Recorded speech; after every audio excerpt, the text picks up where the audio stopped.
Better System Trader, episode 35. Welcome to Better System Trader, the podcast to help systematic traders of all levels improve their trading. We'll give you loads of expert tips and practical advice on system design and validation, money management, trading psychology, and many other topics. Whether you're just starting out or a savvy systematic trader, we're here to help you improve your trading and find more success. This is Better System Trader with your host, Andrew Swanscott.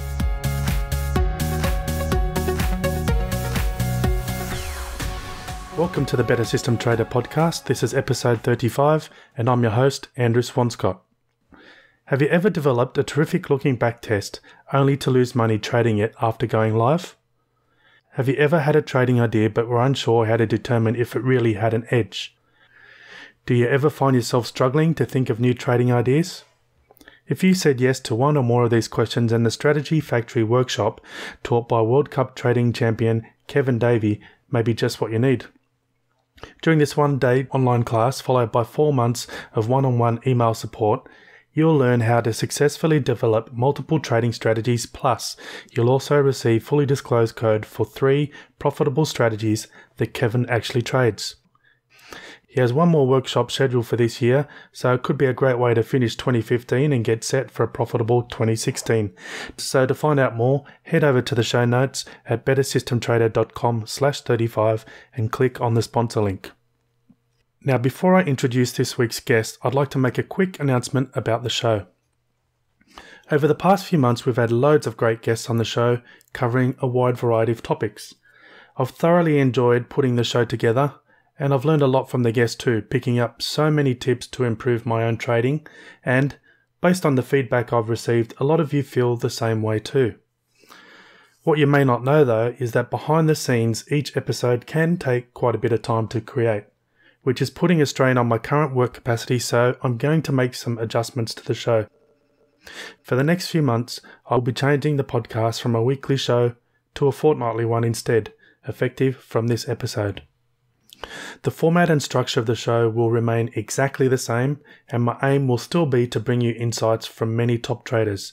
In fact, I've got some fantastic guests lined up for 2016 already, which I'm sure you're going to enjoy, so the only thing that's changing is the frequency from weekly to fortnightly. Now, as I mentioned, it will take effect from this episode, so the next show will actually be released in 2 weeks' time on December 13th. Also, if you're not on the Better System Trader emailing list, I recommend you sign up now so I can keep you notified whenever a new episode has been released. If you have any questions, comments or feedback, please let me know, Andrew at bettersystemtrader.com. Thanks for your support and understanding. Now on to this week's guest. Andrew Gibbs has been involved in the financial markets since 2001 and is the founder and CEO of Halifax, New Zealand. Andrew has extensive experience in all forms of equity and derivative contracts, managing millions of dollars and trading a number of markets around the world. In this episode, we discuss volatility and methods to trading the VIX, plus the benefits and techniques of including fundamental data in technical quant models. So let's get to it. It's a very interesting chat with Andrew this week, so I hope you enjoy it. Hi Andrew, thanks for joining us today. Can we please start with a little bit of background on yourself? Yeah, sure. Let's say I've been trading for around about 19 years now. I started in the late 90s. My initial interest started when I was trying to decide what to do when I left university. And I had a bit of a background at university in economics and accounting. And my father was a bit of a gambler and mum was a bookkeeper and good at running businesses. So I thought, well, maybe the stock market might be a reasonable place for me. It puts the two together. So, Yep. So that's kind of what went through my head at the time. And then I suppose the next phase was actually learning a little bit about it. And the first book I picked up actually was by Christopher Tate, and it was on technical analysis. So I found that quite interesting, and then began a lot of research into technical analysis and came up with a few ideas and strategies, and I also did work experience at Morgan's in Toowoomba for a couple of years as well before moving to Auckland. So So I had the best of both worlds, I suppose. The main stockbroking companies were more into the fundamental analysis, and I was quite interested in the technical analysis. So that's what got me started. And then I picked up a book by Larry Williams, and that got me into building trading systems. So that's more or less what I did for the first couple of years, and then obviously I just finished university and had no money to make a living off trading. So I was able to get a job at JB Were in 2001, and I worked there for a number of years, and then I switched across to Tricom to get more into the derivative side of things.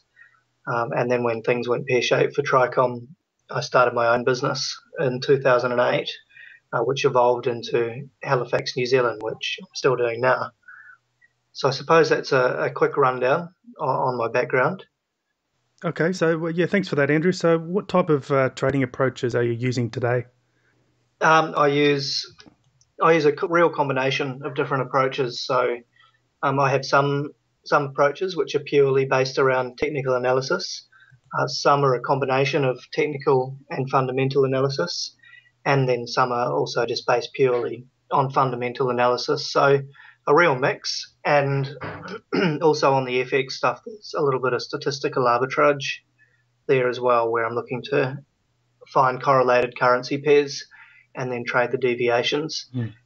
And then, of course, you've got options as well, where you can sell options and collect time values. So a really diverse range of approaches.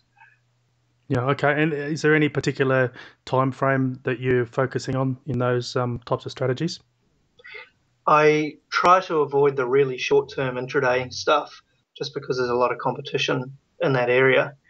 And also you want to get away from transaction fees and slippage as much as you can as well, because they end up being quite big costs. So one day would be the minimum time frame, but some of the longer term systems hold for several months or even longer.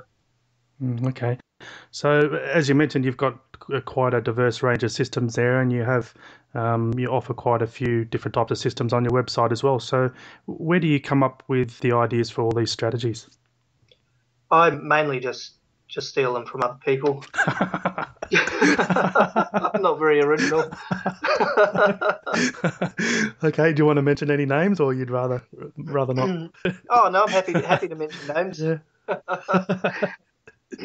Well, the future stuff, the original ideas came from Larry Williams, and Nick Radge also provided some insights there as well in the early days. So between those two guys, that's what got me started. And then after that, it's just doing your own research and programming and trying different combinations of things. So, I mean, those approaches are primarily what we use for futures, and then I've also adapted them for CFDs as well. Okay. In terms of the option stuff, I use a little bit of what Ryan Jones teaches. Some of the time value arbitrage type things on the weekly options are taken essentially directly from him. In terms of the equities, there was a guy who used to work for Portfolio 123, which is the software we use for developing equity market systems, and his name's Curtis Hemmerling. So he put together a number of systems, and I've been able to modify them and build them up from there. And there's probably a few other people who I can't think of right at the second, but they're probably the main ones.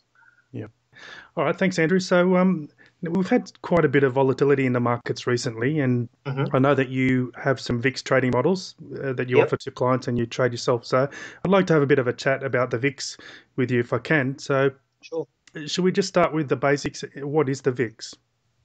The VIX is essentially the volatility index, but you can't trade the volatility index directly. It's based on the S&P 500 stock index futures, and it's the implied volatility around that. So the implied volatility is the volatility used to price the options market, and it includes a little bit of bias towards what traders think is going to happen in the future. So statistical volatility and implied volatility are often slightly different. Now, you can trade the VIX by a number of instruments. So you can trade using the futures, or you can trade using the exchange-traded funds that are available. But essentially, the exchange-traded funds trade the futures, and so they're really exchange-traded notes, and they mimic the futures by selling the front month and buying the second month out, and just holding a certain weighting towards those. So probably getting slightly too technical there, but that's essentially what the VIX is. I was probably as clear as mud the way I explained it. No, that was fine. So so you mentioned a couple of instruments there. What's the advantage or disadvantage of using either of those? Well, the futures is a standardized contract size, so you need to have a reasonable amount of starting capital to trade it. And also, the contracts expire, so you need to know how to roll the contract from 1 month to the next. So the good thing about the exchange-traded notes are that you can trade them with a small account size, and also you don't need to worry about the rolls because the fund manager takes care of all of that for you. Mm. So there's quite a few volatility they're ETNs, not ETFs, but there's about 6 or 7 of them that you can trade. Okay. So what characteristics of the VIX make it an attractive instrument to trade? Well, the main thing is that the VIX exhibits what's called a volatility risk premium. So that means the implied volatility is often higher than statistical volatility. So you get a bit of a risk premium, which results in what's called a contango. Mm-hmm. So that gives a slight advantage to the seller or somebody going short volatility on the VIX using either the futures or the exchange-traded note. And over time, that's why you see these big long-term downtrends in both the futures and the exchange-traded note, because they do have that risk premium, and because of that contango devaluing the contract each month. So, and it's quite significant as well. If you look at any long-term graph of, say, the VXX exchange-traded note, or if you look at a chart of the back-adjusted futures contracts, you'll see that long-term downward bias. And just by its very nature, that can give you a real edge in managing positions on the VIX. So does that imply that trend-following styles of trading suit the VIX better than others? Yes, I've found the VIX does trend more than other instruments. But there's a lot of different strategies to trade it. Doing a trend-following strategy, you're always running the risk of curve fitting. So I don't actually use trend following to trade it. I just maintain a long-term short position in the VIX, and whenever there's some market volatility like we saw back in August, then I just look to add to that short position and hold it indefinitely. So there can be quite large or very swift swings in the VIX. So yeah, what are some of the dangers of trading volatility products? Well, obviously, if there's a market correction and it's fairly sharp, the worst case scenario would be your 1929 and 1987 crashes. That's going to see the VIX skyrocket in price. The good thing about the exchange-traded note is that because you're holding both the current month and the next month out, you've got a little bit of a hedge. So the VIX isn't going to go too far against you. And in saying that, it can go 2 or 3 times your face value of your position against you, but probably not looking at 9 or 10 times against you. So, if you're allocating a small amount of your portfolio to the position, and you're aware that at times the market can go against the face value of your position 2 or 3 times, or even more than that in extreme circumstances, then you can manage your risk accordingly. Okay. Now, have you noticed any seasonality tendencies in the VIX? Well, it mimics it's essentially inverse to the stock market. So stock market goes up, VIX goes down, and there's some well-known seasonal tendencies like sell in May, buy in October, those types of things. And of course, those would apply to the VIX as well. The other thing is volatility tends to dry up around December as well, going into the Christmas season. So, but really, they're only seasonalities a very, very loose sort of a a guide. So I guess it gives you periods during the year where you take note, but really you need to be watching the whole time anyway. So yeah. Okay, so for someone who wanted to build trading models for the VIX, where would you Yeah. recommend they start? Well, the good thing about the VIX or the VXX, it can be really simple. So if you look at the VXX, which is the exchange traded note on the VIX, you'll notice that it has this really steady downtrend. You can also use UVXY, which is the Ultra VIX. So you want to maintain a short position on that. And if you want to be if you essentially want to make sure you're never going to lose your money or you have a very small chance of losing your money, you want to start during a period of high volatility. So start when the market's already gone down and take a short position with sort of 10 to 15% of the portfolio, and just be happy. Just settle for getting the return on a small portion, and then just maintain a long-term short position. And the key is to add to it whenever the volatility picks up. So during any market correction, add to that position. Okay. All right, thanks, Andrew. That gives people something to think about and to test for themselves. Yeah. Now, I saw you deliver a presentation earlier this year Yeah. for the ATAA, and it was on systems trading with fundamental and technical analysis together, which I thought was quite interesting. So I'd like to just have a quick chat to you about that one as well. Sure. So just quickly, for people who may not be familiar with fundamentals, can you give us a brief explanation of what they are? Well, the fundamentals that you use for system development are all quantitative in nature. So you've got two types of fundamentals. You've got qualitative, which is making an assessment of management, company structure, what you think's in the pipeline, things that can't be quantified. And then you've got the quantifiable side, which is the company's financial ratios, what the consensus forecasts are for the companies, what the earnings estimates are, levels of short interest, etc., etc. So from a systems trader's point of view, we're not really interested in the qualitative side. That's really left to the stock analysts that work for the big companies. So you're just looking at the ratios and using certain combinations of ratios for screening to help find stocks that are likely to outperform the market. Okay. So you've just mentioned some types of fundamental data that could be used. What have you found really works in quant models?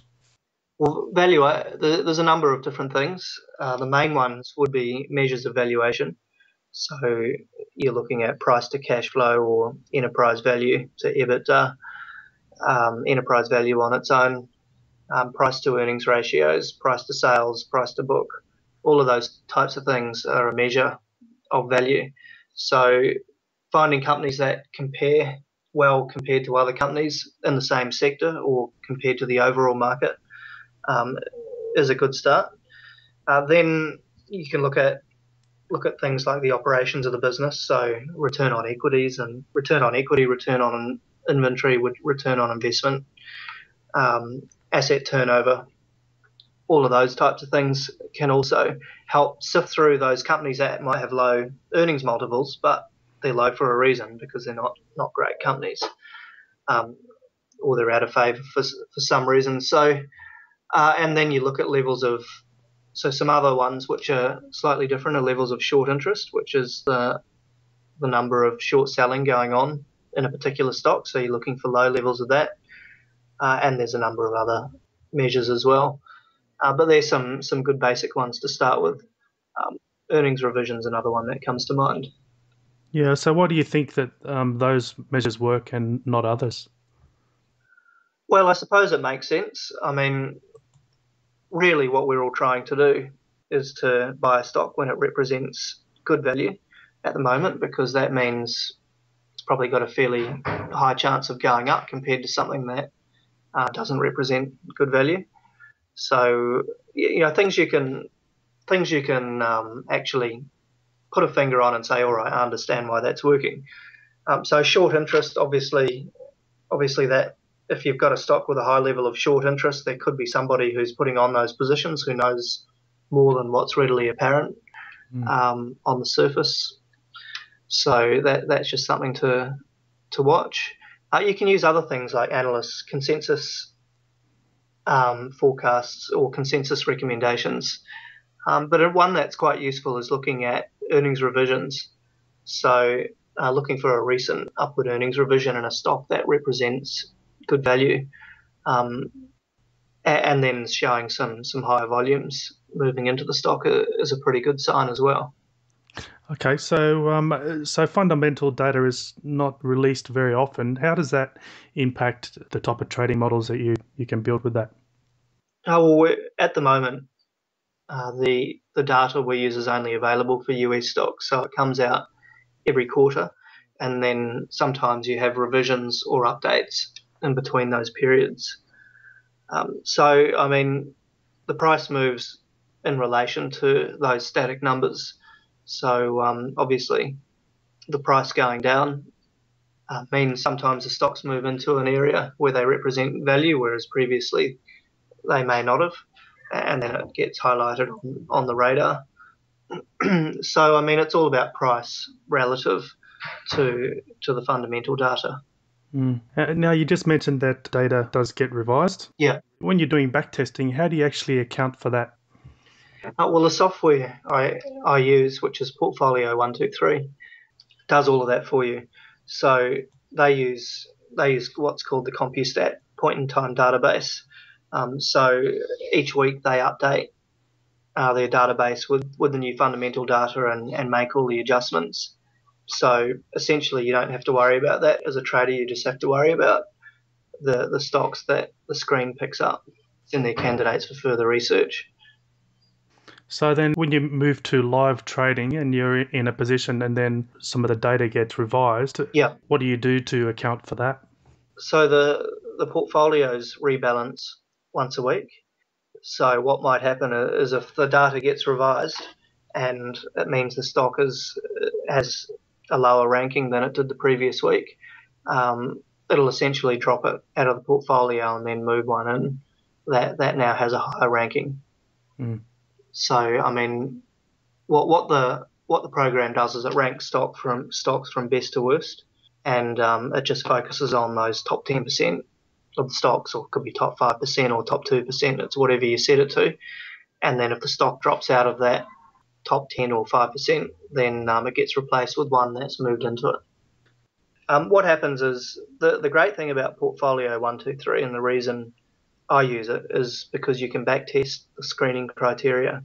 So it's all built around, the whole software is all built around creating ranking systems, and it uses traditional portfolio management to manage the portfolio. So essentially your portfolios become 100% invested into the market, and then it rebalances on a weekly or fortnightly or monthly basis. That depends what you set it to. So what will happen is it'll create a ranking system. It'll go from the best stock to worst stock, and you might have a rule that says, all right, I'm only going to focus on stocks that have a rank above 95, which means they're in the top 5% of all, or they've got the highest score of all the stocks in the ranking system.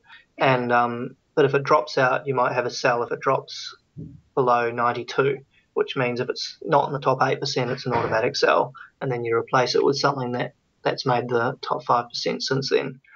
But the good thing is that it can backtest that going back to the late 90s, early 2000s, and you can also program in liquidity filters and things like that to match reality. And then it'll test it on all of the historical data to see if your ranking system is likely to or has outperformed the market over the last 15 years. Okay, that's interesting. So those type of rotational trading strategies that you mentioned are quite popular, using just purely technical analysis. So what type of edge do you get by including fundamental data? Are we talking like a big difference between fundamental and technical, or is it just slight? Well, the systems that I've been able to program that use the fundamental data have significantly higher returns than the systems I've been able to put together just using technical data. So, I mean, with technical analysis, you're really limited to trend following or mean reversion. And you could incorporate, I suppose, seasonal stuff in there as well. But what I found, the share market, it's a little bit like property in some respects, in that it's quite dangerous to be out of the market. So the problem with technical analysis, and why a lot of people come unstuck, is because you're trying to time everything. And that means quite often, particularly with breakout systems, is that you miss a good part of the move, waiting for a stock to break out before you jump in. And albeit you might skip some downside, the market has an overall bullish bias. So being out of the market and missing that initial move can hurt your performance quite a lot. Whereas being fully invested into the market and then rebalancing using fundamentals means you're always in the market, so you're always in there when the big moves happen. And I think particularly beginners could benefit a lot from just that sort of approach. And then you can adopt some more advanced filters to go to cash and bear markets and that sort of thing later on. Okay. That's interesting. So some technical analysts may say that fundamentals don't matter because I guess price is the ultimate indicator of the value of a share. What would you say to that type of statement? Well, I mean, there's merits to both approaches.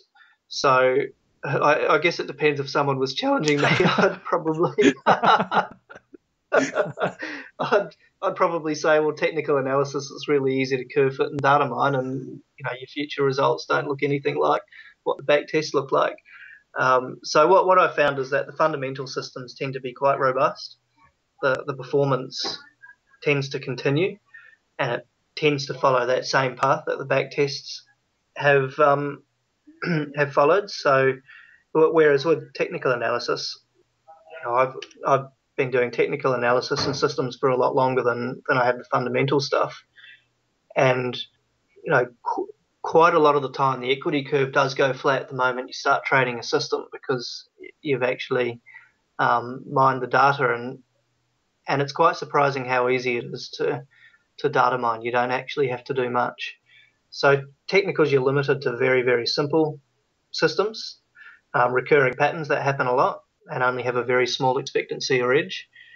Whereas fundamentals, the concept is quite different. You've got a lot more data to operate from. You've got a lot more information to use, and the game changes. It's not about trying to pick the highs and the lows. It's about trying to pick those stocks that are going to do better than the average. So I'm just thinking about that statement you made about how it's easy to data mine using technical analysis, but not so much for fundamentals. So, well, it's probably easy for both, but yeah, well, I think there's a lot of academic research has gone into identifying edges using fundamental analysis, and you can certainly apply some of that to the markets, and just simple things like looking for value. It seems to work. You seem to get some outperformance, but even things like just equally weighting your portfolio as opposed to capital weighting the portfolio gives you outperformance, particularly in the US. So you can just use very simple conceptual things to begin with, and then just focus on stuff that makes a lot of sense. So, I mean, value is good. Buying good companies when they represent good value is an edge that you can use. Looking at low short interest is an edge. I mean, finding solid companies with high returns on equities and just ranking businesses using those concepts, you can actually say why you're buying something. Mm. Whereas technical analysis, it's very hard to put a finger on why you're actually doing something. Yeah. Okay.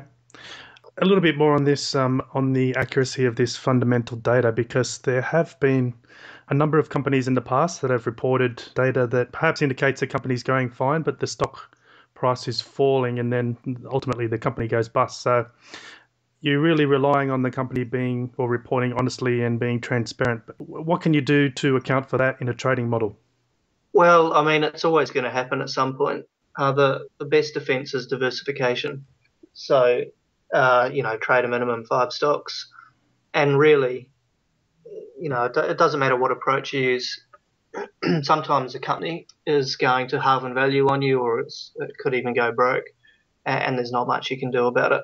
And it could be because there's dishonesty in the reporting. It could be because a competitor's come in and just taken out all of their market share, or any number of reasons. So that's a tough one, but I suppose if you're targeting stocks that are profitable, are not reporting losses, or have low levels of short interest, you're probably reducing your chances of ending up with one of them. Okay, so what's the biggest weakness by combining fundamental and technical analysis together? Are there any drawbacks for doing that? Well, sort of. The moment you introduce technical analysis, obviously you've got to be careful of data mining. So you need some really simple filters, but technical analysis can be really useful for keeping portfolios in cash during bear markets. So in terms of the approach, the fundamental approach, and then using technicals as filters, I suppose the biggest weakness is that it's almost like insurance. Quite often using stop losses or using, mind you, stop losses are not just the subject of technical analysis, but using stop losses hurts performance, and quite often using a long-term index filter hurts performance as well.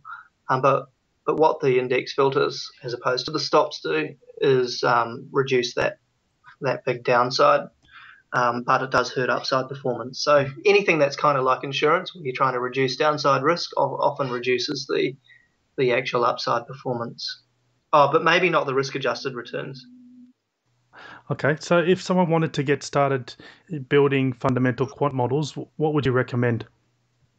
Well, Portfolio 123, for a start, has a really good community where you can pick up a lot of good information.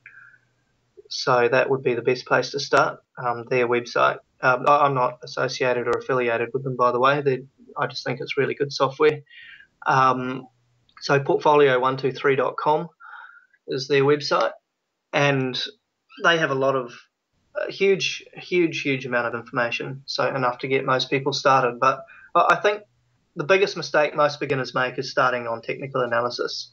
I think the best thing most people can do when they start is just go with what the tried and proven approaches are, and that is a diversified portfolio in good stocks, and then they can improve their skills in terms of stock selection, and maybe implement some long-term filters which send the portfolio to cash when you get a GFC or similar type of bear market. Thank you. And have you tested these fundamental models just on US markets or other markets as well? Just US, which is unfortunate because I'd love to test them on Australian and New Zealand stocks. We've been trying to get the guy to add Australia and New Zealand, but I think it's just the number of people who'd be interested is not high compared to a big market like the US or Europe or those ones. Yeah, okay, cool. All right, thanks, Andrew. So I'd just like to start wrapping up with some closing questions. Sure. What's the biggest lesson you've learnt through trading? You have to understand why you're doing something. So you have to be able to put your hand on heart and say, I know why this particular system is going to make me money. And if you can't do that, then you're probably using a system that's data mined or curve fit. So I suppose my biggest lesson has been avoiding over-optimization on the trading systems. And of course, it's hard to get away from. I still do it. But at least I'm aware of it. So what's the hardest part of trading? Doing the execution every single day. So it's following the systems.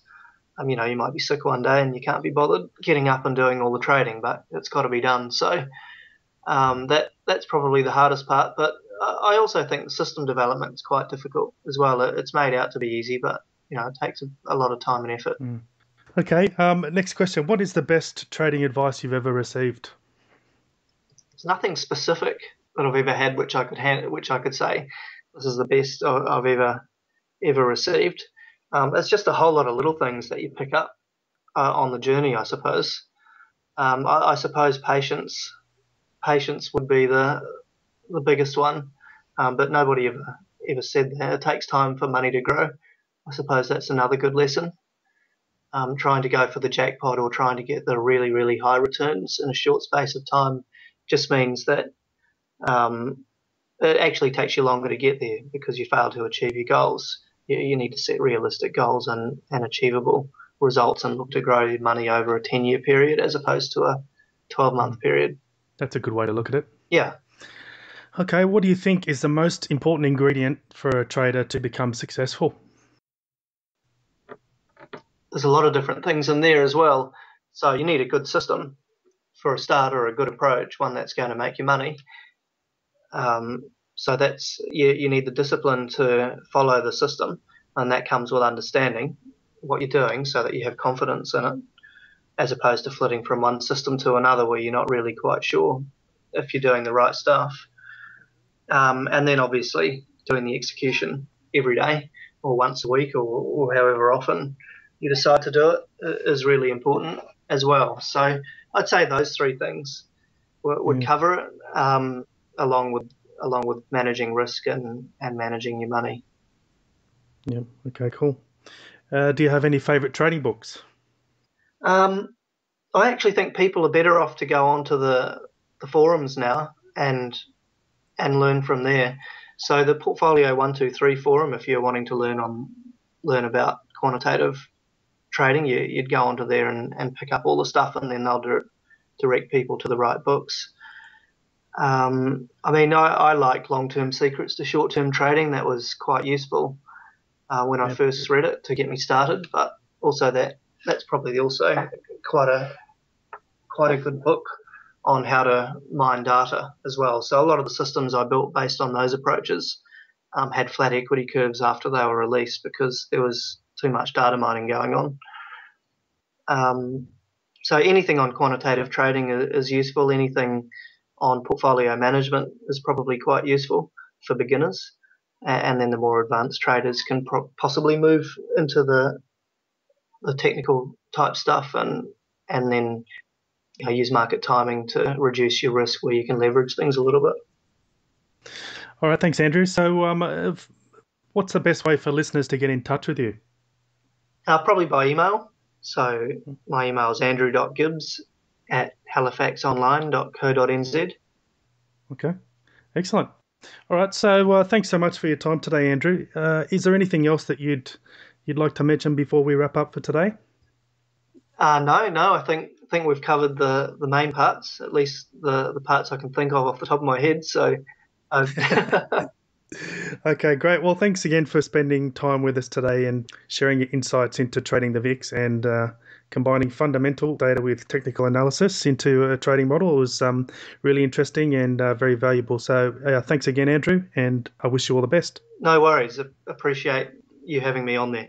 All right, cheers. Thanks, Andrew. Cheers, Andrew. Bye-bye. See you later. Bye. Thanks, Andrew, for sharing your knowledge on trading the VIX and the use of fundamental data in quant trading models. As Andrew mentioned, a lot of research has been completed into identifying edges using fundamental data.